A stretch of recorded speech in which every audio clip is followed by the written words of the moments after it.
What's going on, guys? Coach Manley here, Team Swole Patrol. It's that time of the week again, time for yet another Flex Friday routine.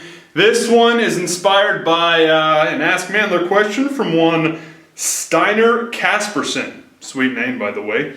He says, can you make a video about how to train in the beginning for Strongman? Well, Steiner, I'm assuming that you're not one of the very lucky few that is able to train in one of those badass gyms that has all the badass strongman equipment that you see in all the World's Strongest Men or Arnold Classic events. You know, so you probably don't have a log to press overhead. You don't have farmer's walks implements. You don't have a power yoke or anything like that that would allow you to train specifically with those strongman implements. That doesn't mean you can't train like a strongman though. All you really need to do is focus on those movement patterns and the muscles that are responsible for positively impacting those movement patterns, as well as focus on what it takes to be a successful strongman, which is maximal strength, a lot of explosiveness, and strength and power endurance, as well as some good work capacity, because a lot of times there's going to be medleys that require you to have a lot of that muscular endurance. So without further ado, I'm going to show you how to train for strongman if you do not have the luxury of walking into a testosterone saturated badass strongman or powerlifting gym. Let's get it started.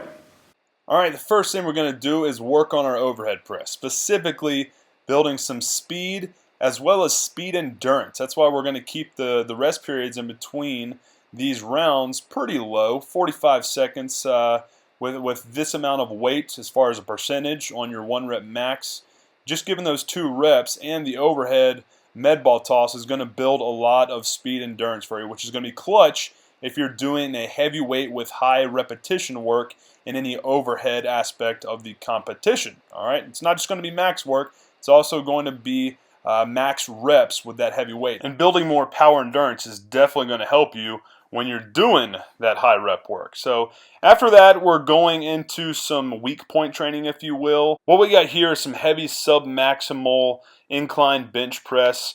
Got about 80% of my 1 rep max on the bench here, and just going for as many sets as it takes to get 20 total reps. All right, you're going to be probably grinding out some towards the end, given the fact that that overhead press you work for speed will kind of wear out your triceps, but ultimately that's going to be clutch for you building more strength endurance in your triceps, your shoulders, and even in your upper back.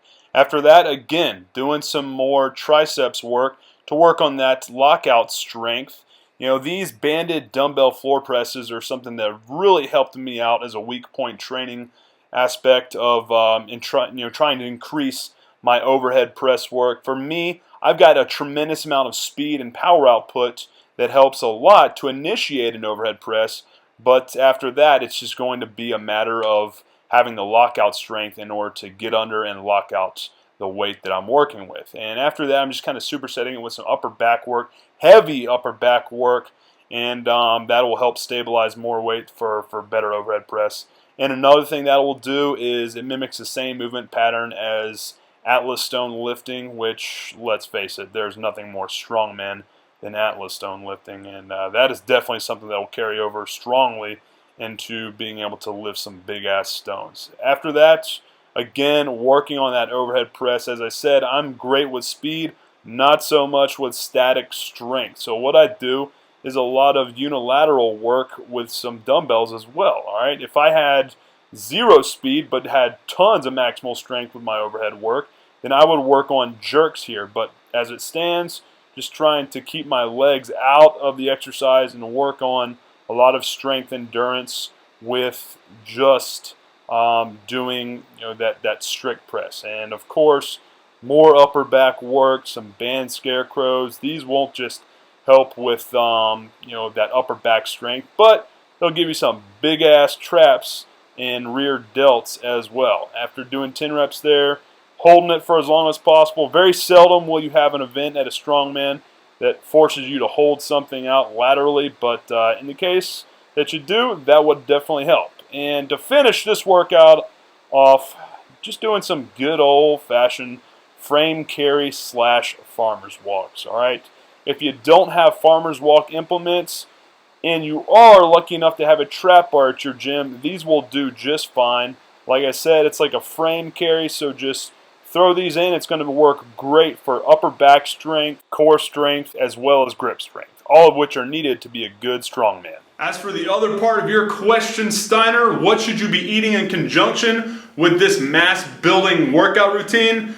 Keep it simple, stupid, brother. Follow the 3 S's. That's what I was always told, and it's worked the best for me. 3 S's being steak, starches, and sleep. Hey guys, if you enjoyed that routine and want more of the same, be sure to let me know by hitting the like button and subscribe to the channel so you don't miss out on any of the daily tips and routines I'm going to be hooking you up with here. And if you're ready to take the next step and join Team Swole Patrol family completely free of charge, never got to spend a single penny, then do yourself a favor and pick up the free gift I've lined up for you as an introduction to the family by simply clicking on this button right here.